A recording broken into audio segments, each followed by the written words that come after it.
All right, we're live. It's Wednesday. We're back. I'm April. I am the author of a book called The Positive Effect and the founder of retailu, and the host of a live weekly show where I get to talk to amazing leaders about their positive effect on the business and the people that they lead. And this week, we've got Geronimo Chala on from Rebag. So welcome, Geronimo, to the show. I'm so excited to have you on. Oh, thank you. I'm so excited to be a part of it. It's been amazing seeing what you've done over the past couple of months and kind of really hearing all the other podcasts and catching on Spotify. So I'm so happy to be a part of the show, and thanks for having me. Oh, amazing. And thank you for listening in, first of all. And we're always happy when people take the time to listen because I know we're really busy and there's so much, content out there now. So I'm just going to set us up really quickly before we dive into sharing your story today, because I always have my notebook and my pen because I'm ready to learn from you. So if you're joining us for the first time, just put your name, or maybe you're back. And you keep showing up every week, and we're very grateful for that. So just put your name in the chat, where you're coming from, and also if you can share anything that you learn from us through this conversation, because I love to go back and read them afterwards. And these conversations are real golden mentorship moments that really don't happen on a large scale. And also share this post with your retail network. I say that every week because we want to get these conversations shared as much as possible. There's a real thirst, I think, for leadership development right now in the retail community, and this is what this conversation is all about. So, Geronimo, it's all about you. I want to learn all about your retail journey. So talk to me about your retail journey. Like, was it intentional? Was it accidental? Like, how did you get into retail? Yeah, I mean, it's actually quite a funny story. So obviously I was a college athlete, so being able to kind of have a full-time job on a scholarship was actually kind of almost forbidden with the NCAA rules here, the collegiate rules. So I really kind of stumbled upon going back home, visiting home during the summer and saying, well, I'd like to have some cash to spend here in Miami and have a good time in the summer. So I kind of just stumbled upon my first retail job with Abercrombie & Fitch way back in the days. Wow. The company was almost, I would say, was pretty much still, in its building phase. And I was just your typical brand rep. And I said to myself, wow, this is quite interesting. Well, I'm getting a paycheck. This is great. But I don't understand why we have to fold the clothes every single night. Like, this is miserable. I was like, who does this, right? And so, but for me, it was really kind of, at that time, Abercrombie was really big on in-store experience, right? And kind of this building this family and this friendship, and you work with your friends and you have this life even outside of work with friends. And so I was able to make some pretty amazing relationships while working there. And what was really interesting is that I was still also training in the summer. So there was times where, I had to kind of make a decision. I'm like, well, do I go to work or, do I train, go to my training? Because everything was so important for me surrounding volleyball around that time of my life. Right. And I remember calling in one day and saying, hey, I can't make it today. I have prior arrangements. Is there any way that, I can shift my schedule? And they were like, no, you have to come. And then all of a sudden it turned into some negotiation where somehow at the end of the conversation, I ended up being a supervisor. So I was like, how did this work? But I love that. Yeah, what's really interesting was when they were telling me kind of like, well, when you go into management, this is really kind of what it entails. And what I loved about it was really this impact that you have to be able to kind of like assist and kind of just coach, a larger kind of group of friends that were in the business, and and how do you really actually kind of sit in this role, kind of helping them stay organized and kind of making sure that they're successful and stuff like that, which reminded me a lot of some of my biggest experiences that I've had with my sports coaches. Right. I was like, I got to jump on this, and I think that's really kind of where I fell in love with retail, and I stayed with Abercrombie for quite some time, for many years, and they also helped me by kind of working with my college schedule and things of that nature when I was back in Hawaii, and so definitely loved it. That's awesome. And so where did you go from there? Like, walk us through your career. So you started at Abercrombie, and that, by the way, is an awesome story. I mean, that's funny that you tried to call out and then they negotiated, you ended up being a supervisor, but Right? that's a lot of how people get into retail, right? It's very kind of like flexible with your schedule. I mean, where did you go next? And did you foresee where you ended up now? Like, could you have seen that back then, you know? Yeah. So, I mean, I didn't. I didn't really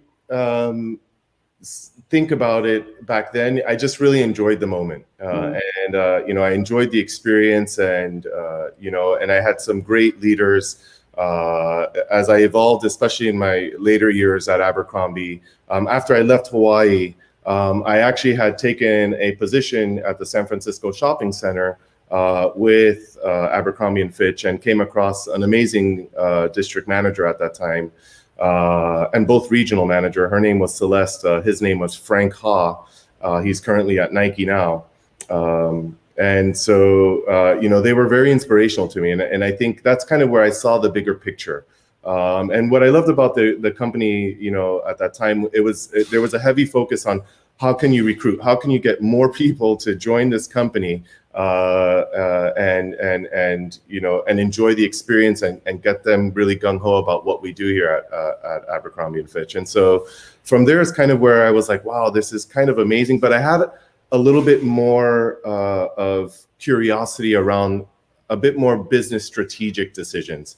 And I found myself actually kind of, really thinking about like, well, if we had more shorts or more polos, could we make X amount of more money? Or, if I hired people and really got them really passionate, how many more people can we actually bring into the store? And how would that increase volume? And so I really started to think about things from a strategic perspective, and came across actually someone from the Gap who had come into the store.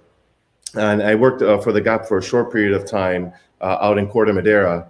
And there's where I met Lynn, who was the general manager there. And I was the men's / kids store manager, and fell in love with kind of this like whole leadership perspective. I really did feel that she took me under her wing and kind of showed me a little bit more of what the discipline behind running a business is. How are you disciplined in your thought process and your execution? And that, to me, there was a direct correlation to, what you do as a coach in sports.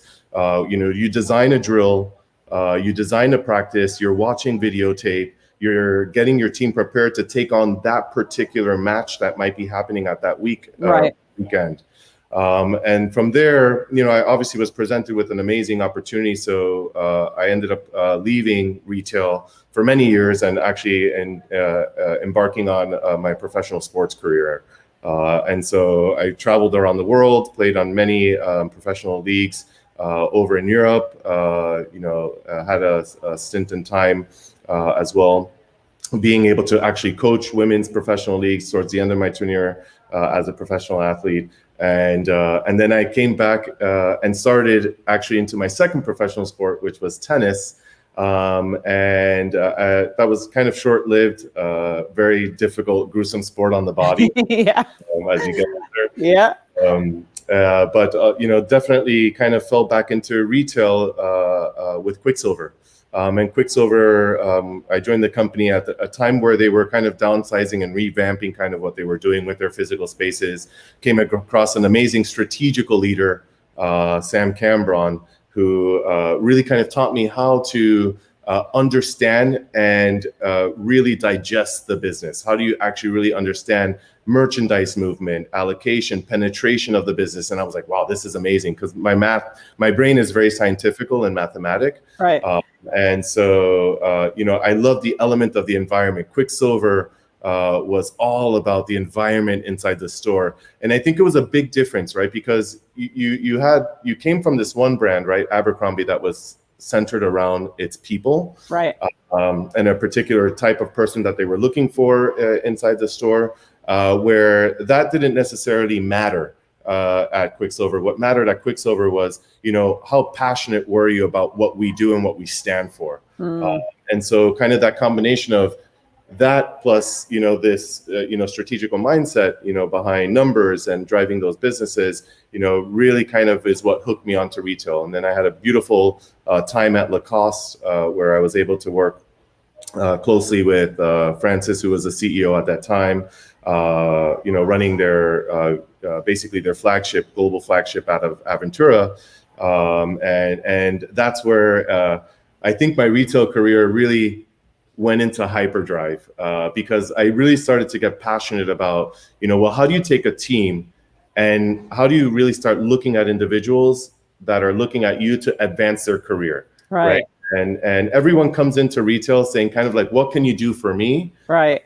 And I think this is kind of where I really wanted to kind of hone in on like, yeah, I have a solid group of individuals here that really want to advance their career. And I had a great district manager, Juan Angarita, who really taught me, how do you take these numbers and, look at them from a behavioral perspective, right? And start teaching them the ropes and developing, not only are these behaviors impacting numbers, but they are impacting the individuals that might report into you or the surrounding team that might look at you as an influential person within this business. That's such a good point, because I find, and it's funny, I was in Aventura too, so I'm like, this is just so weird. We were probably at a different time, but like when I was at Banana in Aventura, that's when my career started to get serious for me, because I started to see the same thing, and it was such a great mall and great customers. But it's funny because whenever I would meet somebody that didn't work in retail, let's say I'm out at dinner or somewhere, and I'd be like, oh, I work in retail. And they're like, oh, you just sell things, right? Like you just have to learn how to sell. And I'm like, yeah, we sell things, but we do way more than that. I'm like developing and coaching and working through a team of business to drive millions of dollars in profit. Like that's not just selling something, right? It's really interesting. And that's why I love these conversations, because it just highlights what an amazing career opportunity and what you can learn working in retail. At the end of the day, you're running a business. You're not just selling like a cup off a shelf. You're doing so much more than that. And it does come down to what you just shared about like learning kind of the science behind the behaviors and how it drives that, right? Yeah, absolutely. And I'm a strong believer that, a successful business strategy has really two components to it, right? It has the accountability to results, which I think everyone really who is in retail really understands that. I think that's kind of what's driven from the top down quite a bit in a lot of businesses. But for me, the most important component, which is the second component, is the accountability to the behaviors. And when we think about accountability to behaviors, right, you have to understand how do you lead as a leader the right behaviors through positive reinforcement, through energetic actions, versus really kind of just saying, my biggest pet peeve was when I used to have district managers come in and say, all right, your conversion's down 2 points. We need it to go up 2 points. Got it? Okay, cool. And you're like, okay. How? Yeah. Some real feedback, Yeah, you're like, all right, easier said than done. Can we take a look at, maybe all of the contributing factors that might impact that? And so, I think, leading through that action is definitely key, and I think that's what really makes those two components. And that's where I was able to kind of really start living that philosophy and integrating really what I learned from my professional sports world, my athletic life, and really implementing that inside, right? When we look at some of the more successful teams, right? The Lakers with Phil Jackson and Kobe Bryant, the Bulls with Phil Jackson as well. There's always kind of an underlining factor, right? When you take a look at the success behind Serena Williams and her tennis career, right? There was a particular connection where that coach really kind of understood what it entailed to actually be a dynasty. It wasn't about being a one-hit wonder. It's like, winning that championship one time. It's, how do you actually create this dynasty within your organization that strives? And a lot of that is surrounded by the teams and the players and how they interact with the coach and how those relationships actually evolve, not only for the actual organization, but for the individual and their progression of their career moving forward. 100%. I can't agree with that more. Like your direct, and that's why I wrote a book about it. I mean, your direct impact and that positive emotion that you evoke in somebody is such a magic part of the business. And it's not easy, and we can't assume that everybody knows how to lead and manage people. And that's why I think it's so important to talk about leadership and what it means. I did not know that you worked at Gap. That's interesting. Like, everybody that worked at Gap back in the day got that whole leadership piece. Like, I did it. Like, there's tons of people that have been on this show that had that moment where they worked with a leader from Gap that shared that with them. And I think that was such an amazing gift that they did. They were the masters of execution back then. Like, how do we execute through a team of people, and let's focus on leadership? I mean, that's where I got my foundation, probably, when I think about it sparked the flame for like leadership development, 100%. Yeah, and I think they just did a great job of really investing in it from all angles. It wasn't necessarily only coming from the office, but there were particular actions and things that were actioned within each different location. And you can go into a Banana Republic, and that leader understood it, as well as that leader who was running the Gap store adjacent to it. So it was really, it's really astounding to see it.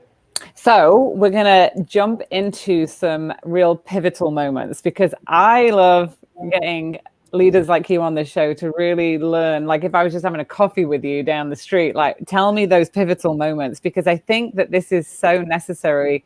It's for us to share those lessons learned, right? So that other people can learn from them too. So what are some pivotal moments that you can recall, maybe a conversation somebody had or something that you learned through your retail career that really had an impact on you?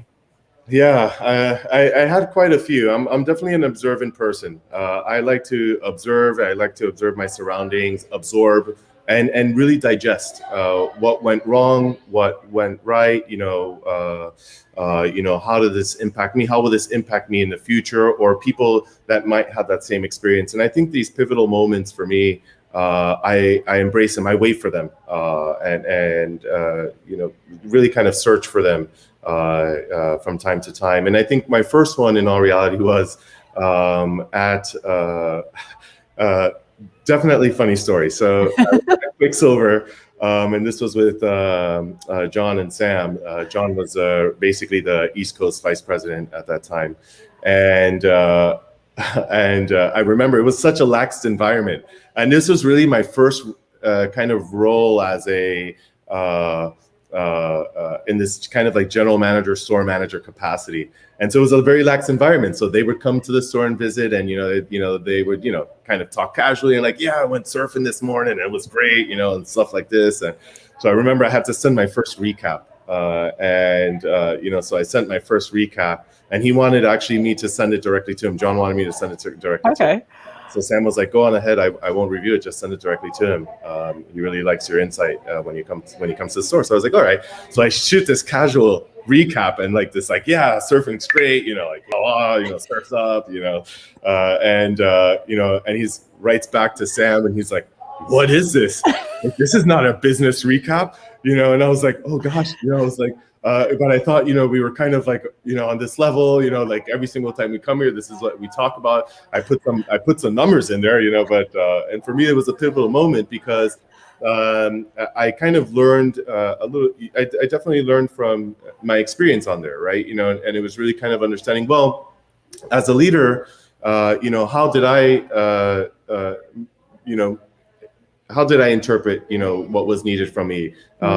Kind of, how was this environment kind of created for me? And so, when he provided me the feedback, it was very direct. But what I loved about the feedback and the fact that it was very direct is that there was a side of Sam and John that was very direct, but also very vulnerable. It says, "I love my relationship with you. You're absolutely, you fit the parameters of what we look for here. And yes, this is our casual environment, and it's okay to be that way. But when I ask you for this, this is exactly what I need, and that needs to be placed on a different side or placed on a different plate for a different time." And so that's a great lesson learned. Yeah. Huge. Yeah. And it really, at the end of the day, it was, when it's time for business, it's time for business, but it doesn't have to be business all the time. But at this particular time, yes, it was for business. And I think that was a big pivotal moment for me that happened earlier on in my career. Yeah. So did that impact the way that you responded in the future to other situations? Probably 100%, right? Definitely. And it made me reflect. In all reality, it made me reflect because, I had to make sure that I wasn't doing that to my team as well. Mm, Because, if I went down the one route, like how would I be able to actually really drive what I needed when it was crunch time, right? When we right. were, heading into the finals, and I needed a particular, volume from the store, to meet the P&L and things of that nature. So, obviously, everybody wants to feel connected to their leader. I recently just got promoted into the CCO role.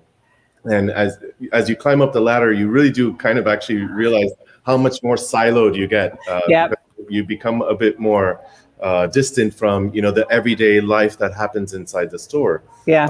and that energy to be able to connect with individuals and things of this nature. So, but I think that there's a level of vulnerability that you still have to have so that everyone, that internal client, right, all of those employees that are in your organization feel that they connect with you in some way, shape, or form. And I definitely learned that at Quicksilver, because that's really what allowed me to want to work even harder for him, think smarter for him, and execute to as close as perfection as I possibly can. How do you, that's a really good point you bring up, right? So I'm just going to keep going with the conversation that you just shared about, like, the further you go up, the more you realize the silo, and then how do you stay connected to the stores? I mean, my last retail job, I had 250 stores, and it was a challenge, right? To not go into a store and have 3 layers filter what they think I wanted to know. Because I remember being that store manager in Dadeland, actually, when I had the whole Banana Republic executive team, and I had my DM being like, hey, don't say this, say that. And I was like, what? And I never wanted to be that VP of stores that I would go into a store and it would get like filtered to me what they thought I wanted to hear, because then I couldn't really help them. So I had my own strategies on how I disarmed people. I want to say that's the best way I could say it, to make them feel really comfortable. But how do you do that? Like, what advice, or how do you do that in the role? Because I think there's a lot of people that watch and listen to this show that really need to hear that. Like, how do you do that? Make sure you're still connected. Yeah, I think, in all reality, it's at the end of the day, I think what's made me successful in my career, and definitely has driven results, is ensuring that the main priority for me is being connected. And you always use this analogy to my field leadership teams, my director of sales and B2B, and my vice president of business development. I always say, remember, it's kind of like war. If the captain is not on site, right, no one knows what ammunition to buy, what's happening on the front. They're Right. bring into them, so you're actually just really putting everyone's life at risk. And then you got to answer back to the families back at home. Obviously a very drastic analogy. But that's a really good one. I've never heard that before. But it's the truth. And I think for me, that's what places the priority of being connected with them first. And I think it's a cultural thing, at Rebag. Charles also, deserves a lot of credit. It's what he stands for as well. And I think it comes from the top down. I think you as a leader, you really have to vouch for the fact that your internal client comes first, and is at the same priority as you would treat the external client. And I think, the more that you're connected with them, the more that you can see execution. When you look at stories and read articles on what are some of the gaps that are happening, for example, in these tech companies, this was the biggest problem that we had at Tesla, where you had individuals that could really strategize, but never actually understood execution. Execution happens at the front. It doesn't happen at the strategy. Right? You can come up with an amazing robotic system. If no one knows how to build it and see that project through, right, the strategy is useless. You're not going to be able to produce the amount of cars that you need to in the amount of time that you need to drive the business forward. 100%. And so I think, as leaders, we have to really kind of prioritize that first. And yeah, when your time is going to be, torn, you're going to have a massive project and an overhaul of a customer journey that you have to build. And I think, at first I always tell myself, how does that fit in with my priority of today? Which is connecting with, impacting a store manager. Who will I impact today? And I wake up every single day asking myself, who will I impact today before I start the rest of my projects? And I think if simple things of that nature and holding on to that discipline on a daily basis will always keep you connected to the business. It'll always keep you connected to your people. That's such a good point. So if you think you've shared such golden nuggets of wisdom, like I can see tons of comments in the chat, so you can go back and have a read afterwards. So if you think about your career, right? Because I always say retail is a great career and it's not over yet. You're doing amazing things at Rebag, right? But like people don't look at retail as a career, and I'm a big advocate for it. But also people always ask me as well, what was a decision that you made that you felt like was really good for your career? When did you see that as a career and start taking it seriously? So was there any times that you can think about like a decision you had to make as a leader for your career that was a good one that we can learn from? Yeah, I think it's one that a lot of people face in retail, right? In retail, we plant our roots. In some cases, look, I'll have to be honest with you. If you take a look at my resume has exponentially grown extremely fast in an extremely short amount of time. And this one leader, Vanessa Morel, who was at SMCP, Sandro Maj and Claudia Pilot, here in the US, kind of told me it's about being at the right place at the right time and then executing what you say that you can do. And I think, for me, the right place at the right time happened for me at Sandro and Maj when, Paul Griffin had come in as the new CEO and said, it's time for you to move to New York. Mind you, my son was just born when I received this news, and I was getting married, shortly afterwards, and I made that decision, and I said, "Wow, New York, to leave my family, I'm definitely a mama's boy."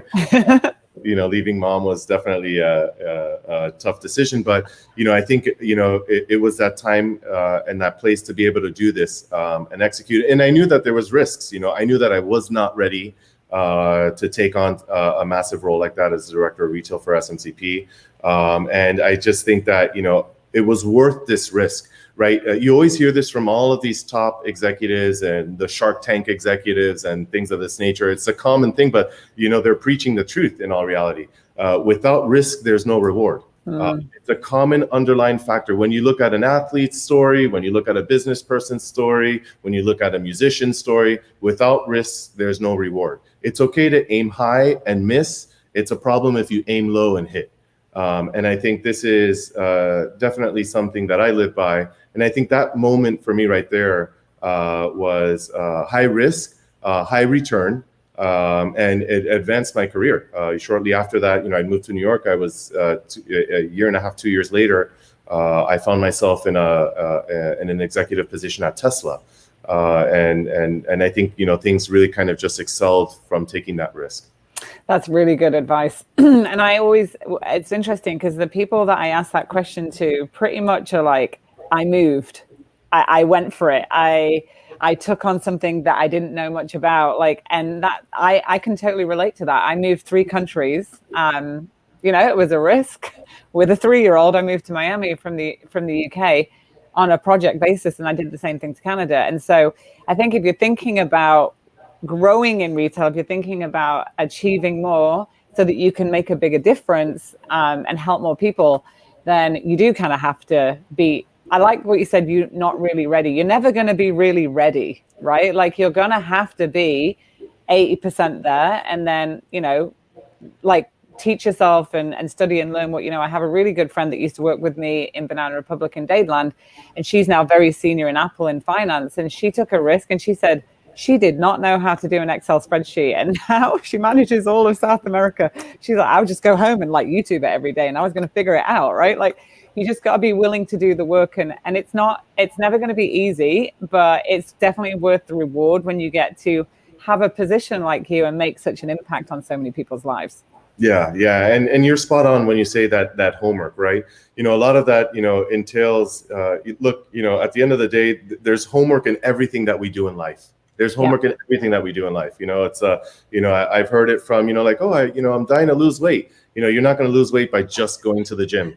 Yeah. for an hour every single day. It's going to require you to do homework, which is your breakfast, lunch, and dinner, your choices that you make when you're out with your friends, the choices that you make on vacation. There's homework around our lives all the time. I think in retail, we've just always kind of had this stigma where it's like, well, it's work. Right. Like no one ever does homework for work, and and I always have to remind people it's about your career.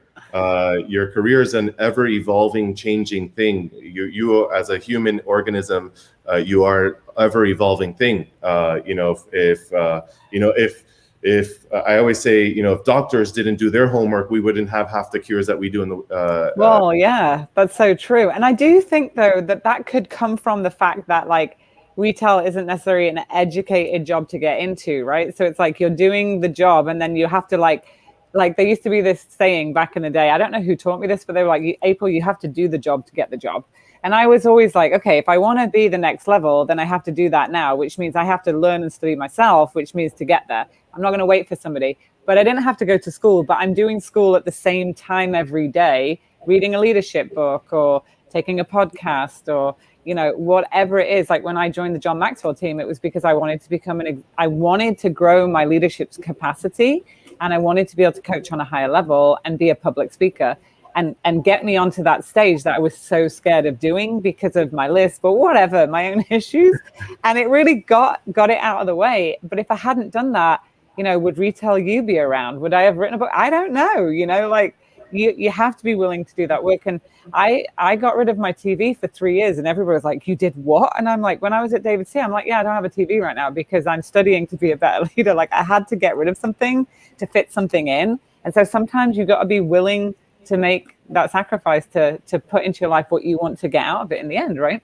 Yeah, and I love it. I love that you bring that up. And you bring up, it's funny that you bring up the educated, kind of like retail being this education type of series. Because like, for example, in Germany, actually, you have to go to school to get a retail job. Really? Yeah, so it's not necessarily you have to go to college, but you do have to go to like a particular Ausbildung is what we call it in German, okay. Which is kind of like a specialty school that gets you prepared to actually work in retail. So they look at it very differently as what we look at it here, for example, in the United States. So different take, but you're spot on. Yeah, well, that's why I'm so passionate about leadership education, and that's why we built Retail U. But I'm just looking at time because we could talk all day, but we can't because you've got a job to do. Exactly. So, like one other question I want to ask you, though, that I always ask everybody is like, if you could, give us any words of advice or like what you think the future era of retail leaders need to do to be successful, because retail's evolved a lot since we've been in it and it's going to continue to evolve. And, we've got a lot of experience and lessons learned. But there's also, we're grooming now future leaders, right, that are going to take over our roles in the future. So like, what advice would you give somebody? They're looking at you, they're looking at me, and they're like, yeah, I can do this. This conversation's inspired me. What's going to be important for them to be able to do? Yeah, I mean, I think the biggest key piece of advice or keywords that I can kind of share along that fact is really investing not only in the people that report into you, but also the surrounding, right, infrastructure. We sometimes when as you do go up and you start getting into these corporate office type levels, even in the field management position, you actually start entering this environment of corporate functions. It's not only about the team underneath you, it's the team surrounding, right? And at Rebag, what we've done is, we built this company on trust and cross-department functionality. It does not exist if I do not lend a helping hand, both from a leadership perspective, but also from a physical work perspective, to my teammate that is adjacent to me, that has nothing to do with my side of the business, but for example, is a part of the overall success of the company. And I think when we approach our day-to-day lives as leaders with this global mindset within our teams, we start to really drive a different sense of energy and culture that everyone is longing for, right? And I think, when you look at today's generation, even my generation, right, it's always been, we always hear this statement about like, oh, millennials always just, want more cash and they just want to move up faster. I don't look at that as a negative thing. I look at that as data telling me that they are more vested about themselves and the advancement of their careers. So as a leader, I have to look at that and say, well, if that's what you want, I can help you get there as fast as you want to get there, right? But this is kind of what it entails. Are you ready to embark on that? If they commit to yes, I'm all hands. We're in there, and we're going to do this as fast as a bullet train can go. And so, I think it's hearing that, not necessarily looking at that from a negative perspective, but saying, okay, you have someone who wants to be a CEO. They want to make $1 million. So that probably means that they're innovative, they're hungry, they're definitely ready to put in the extra homework that we were kind of referencing earlier. Yeah. So how do you take that energy and really apply it? And I think the last thing that I want to say to that is, I think from a cultural perspective, right? When we look at companies, companies are sometimes afraid of doing that because they're afraid of losing the individual that might go to another company, right? Because they might max out or they might not have that growth. But I don't think that's necessarily the case. I think at the end of the day, if you're investing in someone's career and they feel that passion that you want to advance them, I tell all of my employees, I'm not here to keep you at Rebag forever. I'm here to actually advance your career. If another opportunity comes up and you get a career advancement, you went from, a retail director and got a VP position at another company, by all means, I'm going to celebrate and congratulate you because I've done my job as a leader, getting you in the right place. Because at the end of the day, it comes back tenfold. I might start another business venture, or we might evolve as a company and grow a larger structure. What you've learned at your other company as a VP, now I can invite you back at a higher position over here and really kind of use that innovation and that market awareness and knowledge and experience growth that you've gained to benefit the growth of the future of the company. So I think keeping that open mind and looking at our employees and our teammates as value. How do I increase their net worth? Like in the professional athletic world, I think will definitely bring more to any type of organization in terms of success and results. I love that. I had, you're just making me think about, I had a store manager at David's Tea that had only ever been an associate to a store manager. And then she got recruited to be a DM somewhere else. And she was our top store manager. She was amazing. And I was like, I don't have a role. So I let her go. And then 10 months later, I got her back as a regional director to manage 50 stores. And everybody was like, what? And she was young. And everybody was like, but she's never done it. And I'm like, she has the leadership capacity. And she went off and had another experience and now came back with this multi-site. She can do it. She knows the company and she's still there and she's doing extremely successful. Amazing. And I think sometimes we have to take that risk on people as well. Like what you said, people took a risk on us when we were 80% ready. So you've got to, as a leader, be able to see that in people. And I love that analogy of adding value like a player, because it's so true. And then you have this network of amazing leaders that become peers. Like you're saying, it always comes back to you. It can never hurt you doing that. Absolutely. And I think it's exciting. It's exciting. You wake up every single day with a different set of passion to see how do you take this to the next level. And I think this is what really is exciting. When you implement it into, your day-to-day life, in retail as a leader, again, you design the practice plan. A coach designs the practice plans, analyzes the opponent, and says, okay, this is what we have to do. Because every opponent is different, and your strengths are completely different from their strengths, and you have to find a way to overcome that obstacle. And so I think that's what is exciting. Designing that, executing it, seeing the progress. It just allows you to wake up every single day refreshed. Yeah. Oh, this was such a great conversation. I've learned so much. I can't wait to go back and listen to it after again and take notes. Same here. And there's a ton of comments. So just to start wrapping up, I mean, I could talk to you all day, but like I said, you've got a job to do. So I'm going to let you go. But is there anything that I didn't ask you that you really wanted to share and just impart before we start wrapping up?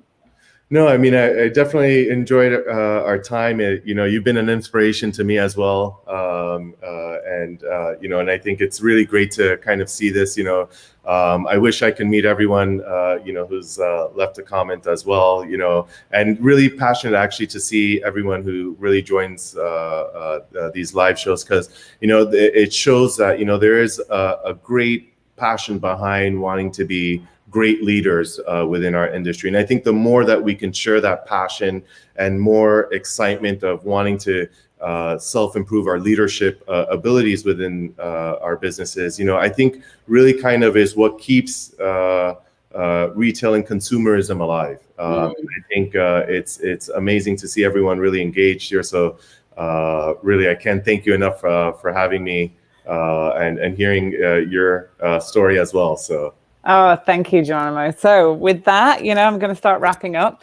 If you see this in your feed, please, please, please share it with your retail network. I'm going to keep saying that over and over again, because this is such an amazing conversation, and we could learn so much from Geronimo's leadership journey in retail. And, let's just keep inspiring the next generation of retail leaders to keep growing and understanding what their impact is on the world. That's why I always say, my book's called The Positive Effect, A Retail Leader's Guide to Changing the World, because I think we impact so many people on a daily basis. Retail is the third highest employment sector in the world privately, right? So that's a big stat right there. So we have a huge responsibility. So I'm going to just start wrapping up, and we'll see you next week on another episode of The Positive Effect. Thanks, Geronimo. Thank you. Thank you.